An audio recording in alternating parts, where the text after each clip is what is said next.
Have you previously played King's Quest V? Warning, this cartoon contains material that may be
My castle! What has happened?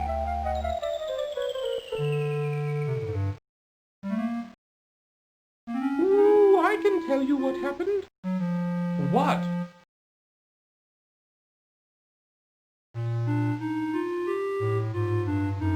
Ooh, I know what happened to your castle. I saw it all, yes I did. You did? Well then, what happened?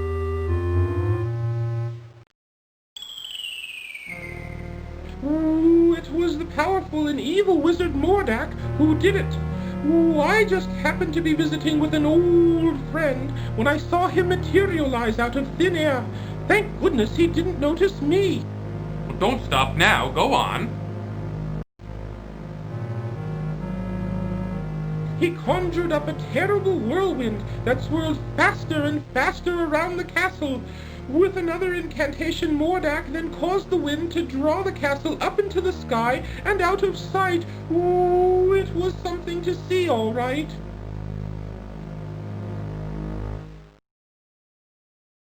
Why?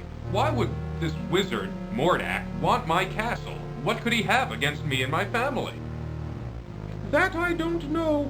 Ooh, I only know that it was Mordak who took your castle and your family. Well, perhaps I can help you. My employer also happens to be a wizard, which is why I recognized Mordak. Ooh, unlike Mordak, though, my employer is a very good wizard. His name is Crispin Arthur, but we all call him Crispin for short. The only problem is, you see... Woo-hoo-hoo!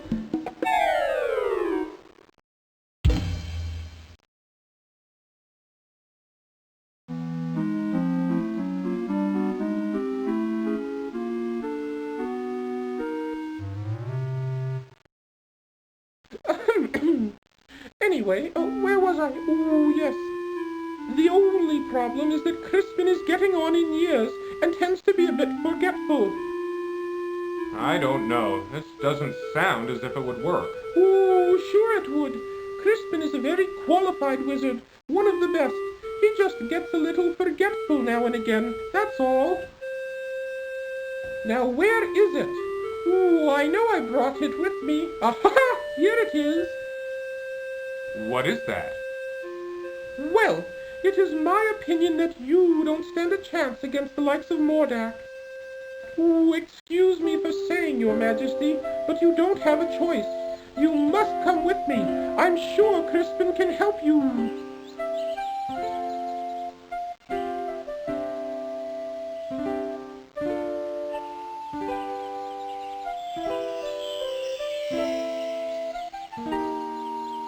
What is that stuff? Oh, just some old leftover fairy dust I've been carrying around. Ooh, it'll help you to fly. You can follow me to the land of Serenia, where Crispin and I live. It's much too far to walk, you know. Ooh, I think the fairy dust is still good.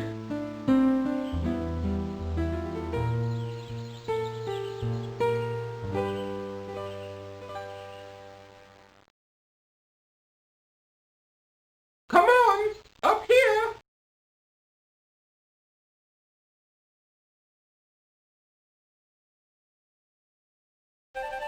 Follow me!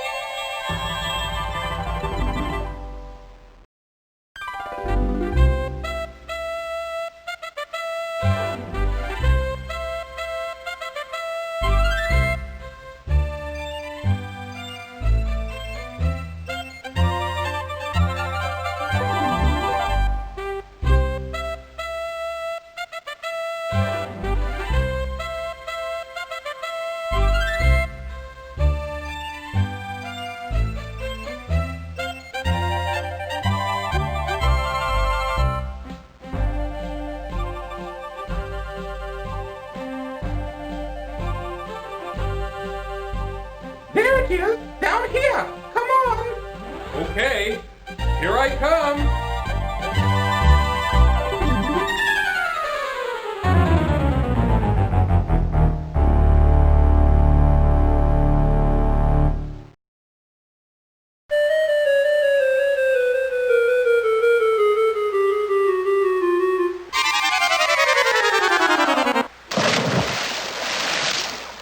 Ooh, looks like the fairy dust just wore off. Cedric? Where have you been? I've been calling for you.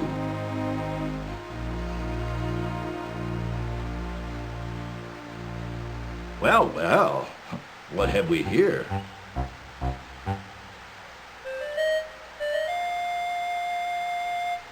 A bit clumsy, are you? Well, come on in the house and dry off. No sense sitting around like a wet dog.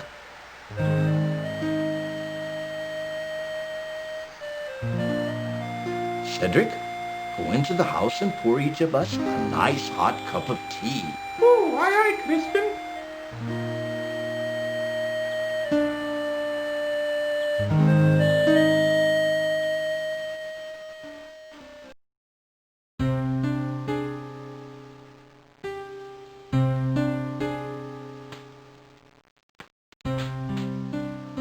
The Society of Wizards has always taken a dim view of Mordak and his abuse of his power. Why, he's even been put on suspension a few times. It never seems to do any good, though. Crispin, why would Mordak want to take my family or castle? What did we ever do to him? I'm afraid I don't know the answer to that. Mordak is a very unpredictable wizard. I've never understood that evil mind of his. Ooh, I thought perhaps you could help His Majesty, Crispin. That's why I brought him here. Well, let me see now. I used to be a very powerful wizard at one time, you know, but I've gotten a little rusty lately. A little rusty. That's quite enough from you, Cedric. Ooh, yes, sir, Crispin, sir.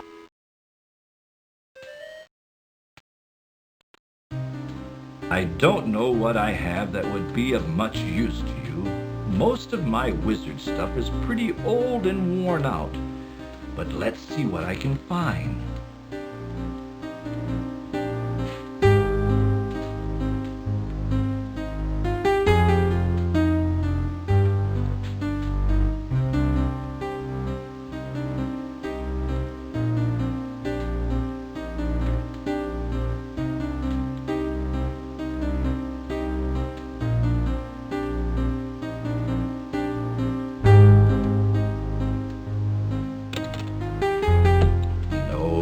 That won't do.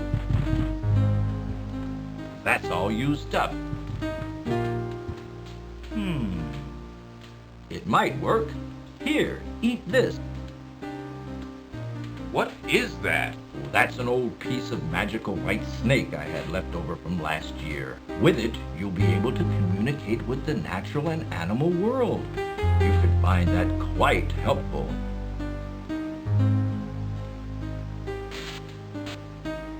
Here's my old wand. I don't even know if it works anymore. Most of its power may be gone. You should know that wands are like pets. They've got to get to know you before they'll work for you. Just treat it with care and respect, and hopefully it will do something for you. You'd better get going, my boy. No telling what that confounded Morlock could be up to. You go with him, Cedric. Show him the way. Oh, me! Yes, you. Don't be such a coward. Now go on. You'd better get started. Thank you, sir. I appreciate all you've done for me.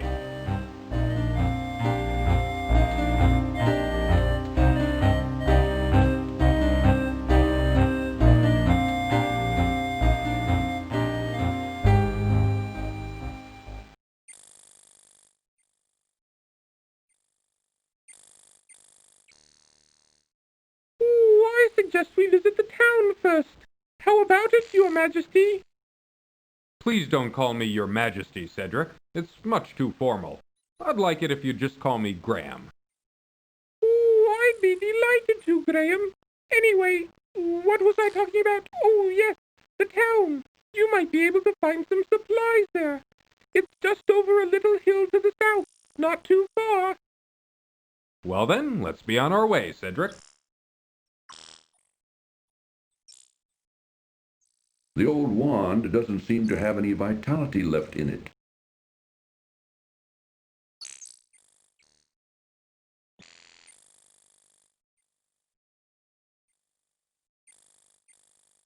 Impatiently, Cedric waits for Graham. Nestled among the trees of the forest sits the wizard Crispin's worn but cozy cottage. A small well is located near the cottage. A tiny pond adds charm to Crispin's forested home. Thick pane windows adorn the small house. It is difficult to see through them. The hand-hewn wooden door is recessed within a small porch. Impatient. Having other things on his mind, Cedric doesn't appear to be in the mood to talk right now.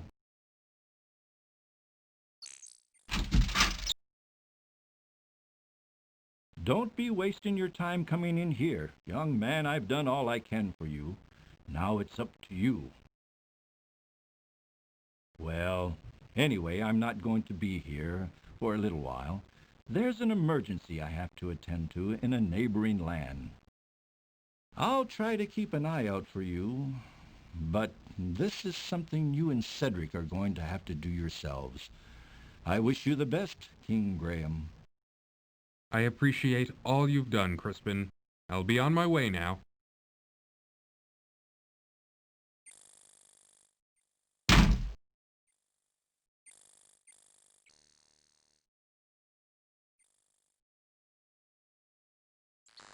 Graham, watch out! A poisonous snake! A large, venomous snake blocks Graham's passage to the east.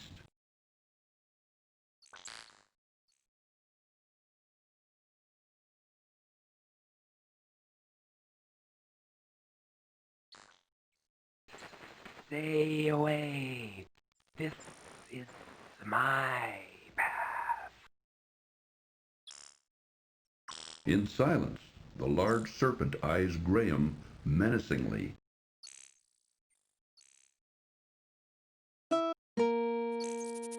That wasn't wise, Graham. He who speaks with forked tongue should never be trusted.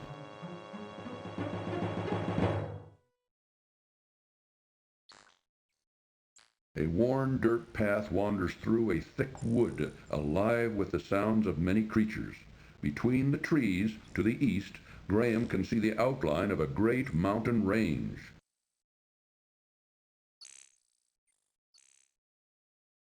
A worn dirt path wanders through a thick wood. A worn dirt path. The quaint little town of Serenia nestles at the base of a great snow-capped mountain range which rises sharply to the east. Cedric waits for Graham just outside the small town. A rutted road leads into the town from the west, while a smaller path joins it from the north. A small tributary of the larger river powers an old water wheel as it flows through the town.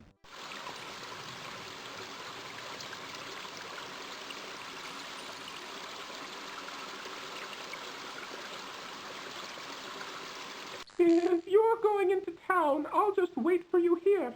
I had a nasty run-in with a big dog once, and I feel much safer out here.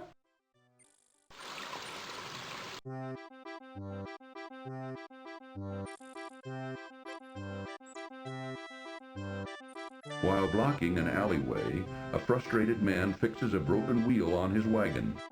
Graham notices an old wooden barrel on the street corner. Inside the barrel, Graham sees an old rotting fish.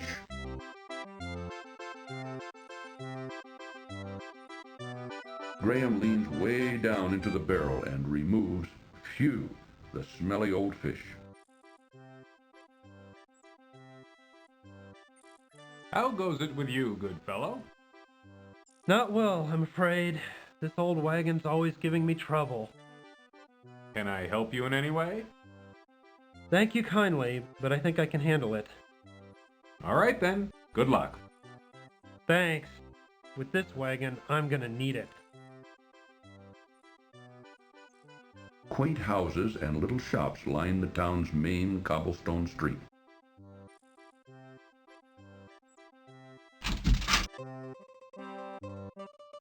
May I help you, sir? I'm interested in buying something here. Ah, let me show you some things. A fine piece of cloth. With this material, I could make you beautiful shirts. There isn't a more beautiful piece of fabric to be found anywhere. With this, I could make you the finest trousers you've ever had. Well, what do you think? Well, right now I'm just looking. Thanks anyway. Sure. Whatever you say, I'm just here to help.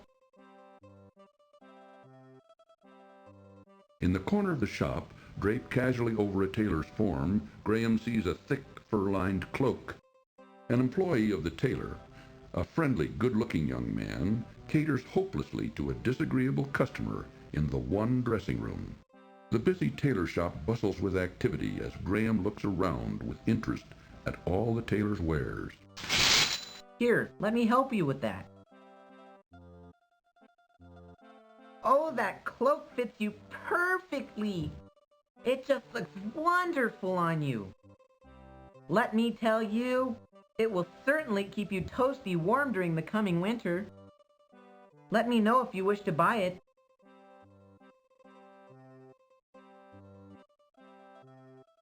I don't like this at all.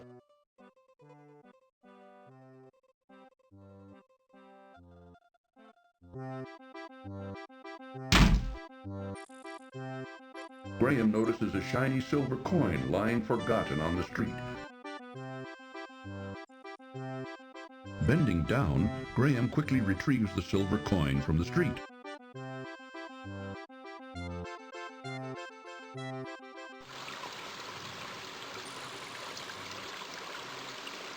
It is but a common silver coin. Phew! This smelly old fish is disgusting.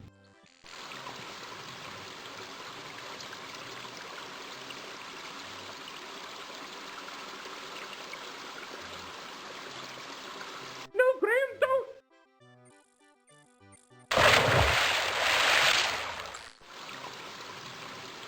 Too bad. Graham's swimming skills were no match for the mighty river.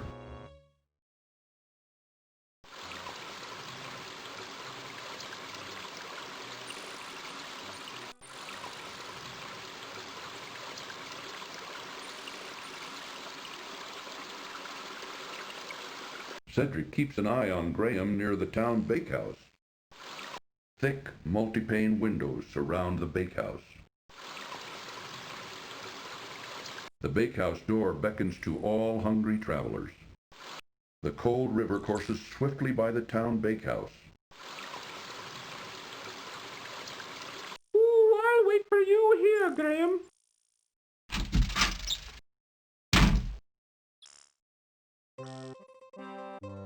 And how is your poor dear mother doing, William? Oh, she hasn't been doing too well lately. But my brother and I help out whenever we can. Thanks for asking, Amanda.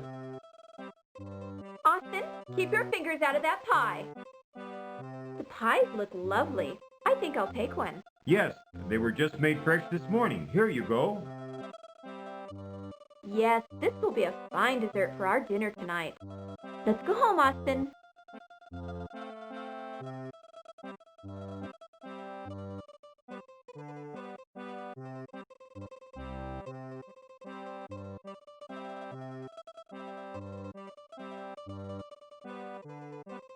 Here's the last of the pies. Welcome to our bakehouse, traveler. Of course, all of our wares are wonderful, but today we've got a special on custard pies. Just 1 silver coin each, but take your time. Let me know when you're ready. The Baker brothers seem to have a pet, a large mangy cat. Delicious, mouth-watering custard pies lining the tables and countertop attract Graham's eyes and nose. Graham can see the bakehouse kitchen through the partially open Dutch door. In the kitchen of the bakehouse, Graham can see another big burly man doing the day's baking. The baker, a large sturdy fellow, waits for customers behind a pie-covered counter. The wonderful smells of the bakehouse set Graham's stomach to rumbling and his mouth to watering. Everything looks so delicious, it's hard to decide what to buy. Everybody has that problem, but what a problem to have. Those custard pies look most delicious. Yes, they're made from a recipe handed down from our dear mama and her mama before her. It's still hard to decide, though. Well, take your time, there's no hurry.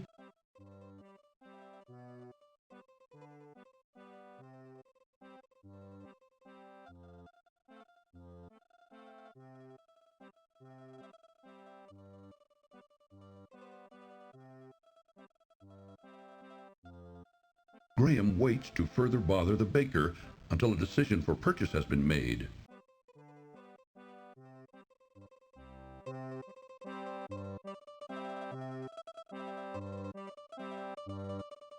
Sir, I would like to purchase one of your custard pies. These pies cost 1 silver coin each. I've got it right here. Here you go. I hope you enjoy your custard pie. Oh, I'm sure I will.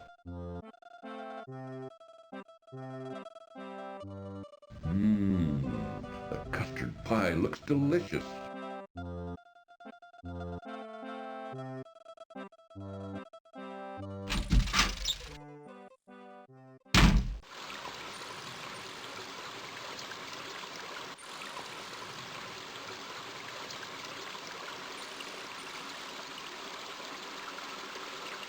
Just off a rutted dirt road, a country inn overlooks the picturesque rushing river.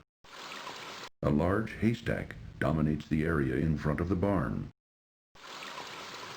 An old, uninteresting barn is located behind the country inn.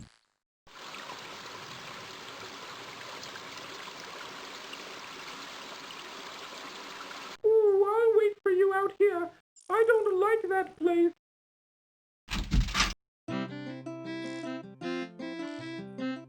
Graham notices 3 rough-looking men huddled over the bar in serious conversation. Since they're talking in such low tones, Graham can't quite hear what they're saying. A flea-bitten old dog lies asleep in the corner. The country inn's tavern looks a bit shabby and run down. At the bar, Graham notices 3 men. The country inn's... Gentlemen, please excuse me. I didn't mean to interrupt you.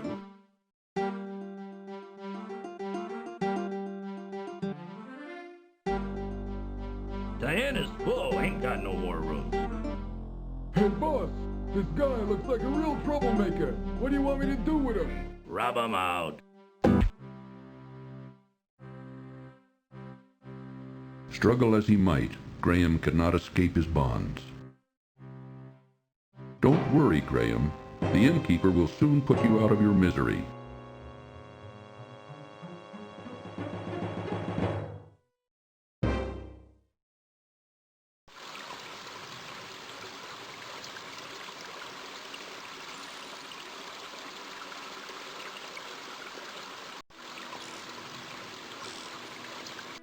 Watch out for the bear, Graham.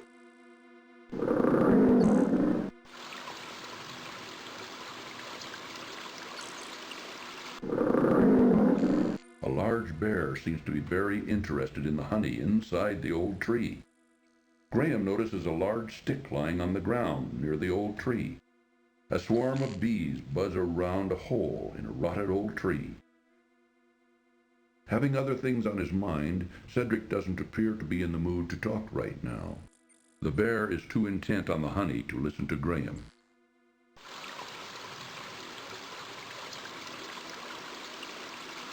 Graham should be very careful around a big old bear.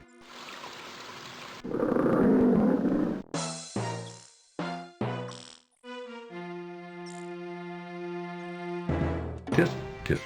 Graham should know better than to feed the bears.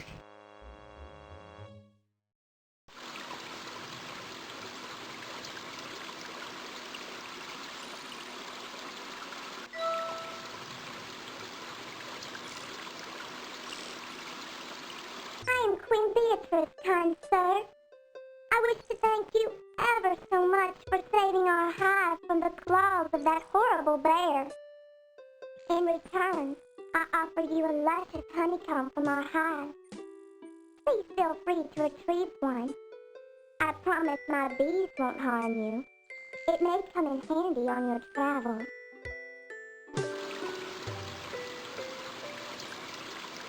These aren't very... Graham bends down and picks up the large stick from the ground. Graham reaches a hand into the beehive and retrieves a very sticky chunk of honeycomb. Wrapping it in a protective piece of cloth, he then pockets it. Honey drips at the edges of the honeycomb chunk.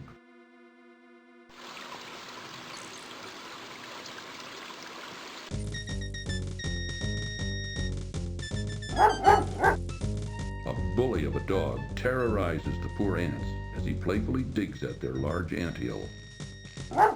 A colony of large ants parade up and down a huge anthill built amid some scrubby bushes. A mangy old dog digs playfully at the huge anthill while the poor ants scurry about frantically.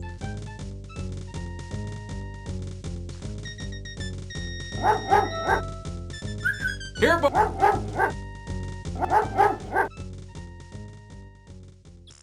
Allow me to introduce myself. I'm King Antony the Great. May I ask who you are? Why, certainly.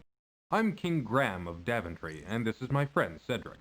We're seeking a way to cross the great mountains to the ocean on the other side. That is a very perilous undertaking. I wish you would reconsider. But if you shall not, in return for rescuing our home from that flea-bitten cur, I wish to offer you our help, if perchance you may ever need it. Thank you very much, King Antony. Cedric and I appreciate your kind offer. We look forward to meeting you again.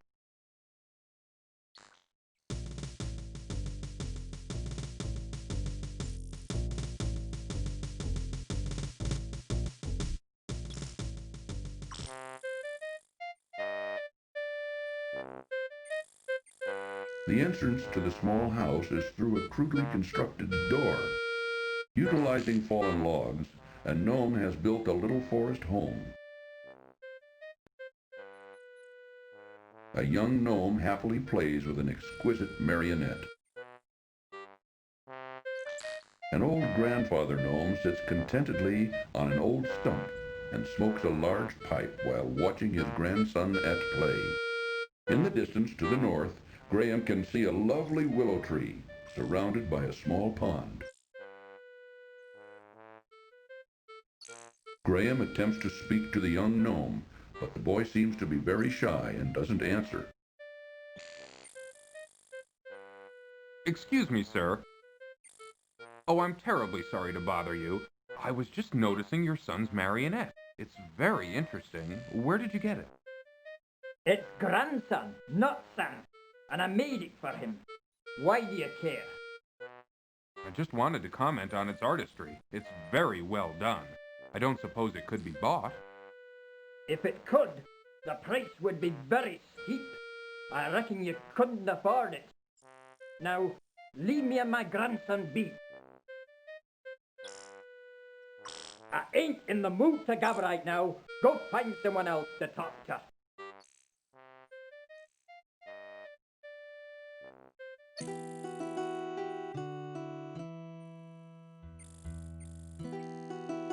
To the north, Graham can see the gnarly edge of a deep, dark forest. A graceful weeping willow tree grows beside a small pond created from her tears. In her branch-like arms, she clutches a beautiful harp as a child would a cherished toy. Miss Willow? Yes? You can talk? Why, of course I can. What did you expect? Well, I've never seen a talking tree before. What's wrong? Everything's wrong, can't you tell? I'm not really a tree. I'm really a princess. You see, my fiancé and I were walking through this wood when a nasty old witch came along and was instantly charmed by my handsome prince. When he naturally refused her advances, she jealously banished him to a faraway land and turned me into a tree. Then she stole my heart. Stole your heart? Yes, she turned my heart to gold and took it away with her. The only way I can become human again is to have my heart brought back. Now, all I have to cheer me up is my harp. It's quite magical, you know. It plays the sweetest music you've ever heard. Now please, leave me alone in my sorrow. Please, don't bother me anymore. Let me weep in peace. Please, don't bother me anymore. Let me weep in peace.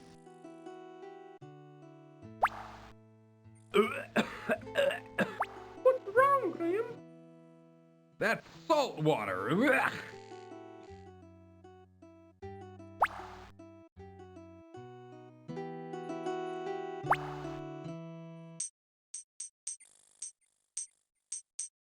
Ooh, keep your eye on the gypsies, Graham. I don't trust them. It will cost you 1 gold coin to see Madamushka. The dark gypsy man bars Graham's entry into the fortune-teller's wagon without proper payment. A large ox, tied to the gypsy's wagon, peacefully munches on grass. A gypsy wagon is encamped here at the edge of the woods.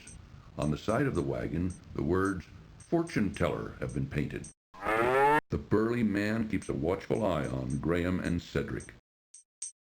Obviously, the man wouldn't tolerate Graham taking his supper. Graham finds the huge beast completely uninteresting. The sullen man doesn't appear to be the conversational sort. The ox's mouth is too full of grass to even attempt a conversation with Graham. Cedric seems to be quietly contemplating their current situation, and so is not inclined to indulge in conversation right now.